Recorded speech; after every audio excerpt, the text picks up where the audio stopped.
چھٹا گناہ جو زبان سے ہے وہ ہے گالی دینا۔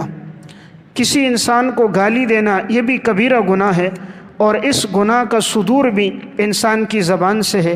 نبی اکرم صلی اللہ علیہ وسلم نے فرمایا سباب المسلم فسوق وقتالہ کفر، کسی مسلمان کو گالی دینا یہ فسق و فجور ہے اور اس سے لڑنا یہ کفر ہے۔ تو آج کل لوگ گالی دینے کو گناہ ہی نہیں سمجھتے۔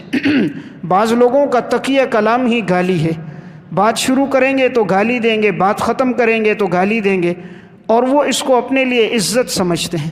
وہ سمجھتے ہیں ہماری معاشرے میں عزت ہو رہی ہے، لوگ ہمیں بڑا سمجھ رہے ہیں، حالانکہ ایسا شخص اللہ کے ہاں بڑا گناہگار ہو رہا ہے۔ دوسرے مسلمان کی عزت سے کھیلنا اور اس پہ لان تان کرنا، برا بلا کہنا، یہ انسان کو اللہ کے ہاں گرا دیتا ہے اور انسان کی حیثیت باقی نہیں رہتی۔ تو اس لیے اس گناہ سے بھی اپنے آپ کو بچانا چاہیے۔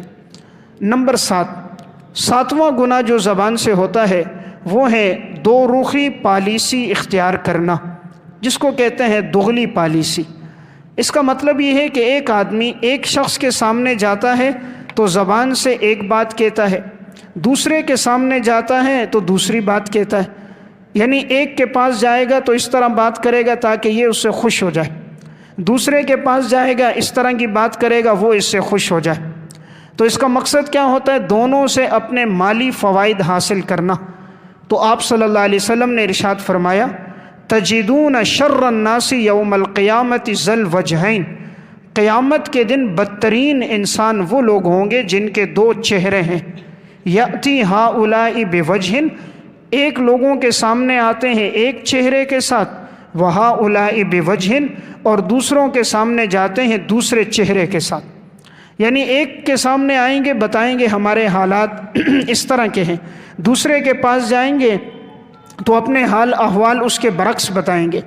ایک کے پاس جا کر ہمدردی ظاہر کریں گے، مجھے آپ سے بڑی محبت ہے، آپ کے بغیر میں رہ نہیں سکتا، بڑا قلبی تعلق ہے، اور دوسرے کے پاس جائیں گے تو اس کی غیبت کریں گے اور اسے برا بلا کہیں گے۔ یعنی ان کی مثال ایسی ہوتی ہے اس شخص کی کہ جیسے کسی نے پوچھا آپ کا مذہب کیا ہے، اس نے پوچھا کس علاقے کی بات کر رہے ہو، یعنی ہر علاقے میں میرا مذہب الگ ہوتا ہے، قادیانیوں کے ہاں وہ قادیانی ہوتا ہے، عیسائیوں کے ہاں وہ عیسائی ہوتا ہے، یہودیوں کے ہاں بیٹھتا ہے تو یہودی ہوتا ہے، منکرین حدیث کی مجلس میں بیٹھتا ہے تو منکرین حدیث ہوتا ہے۔ تو گویا اس نے کہا یہ بتاؤ کن کے ہاں پوچھ رہے ہو؟ تو ایسے آدمی کا اللہ کے ہاں مقام نہیں ہے کہ جو ہر جگہ جائے اور اس کا چہرہ، اس کے نظریہ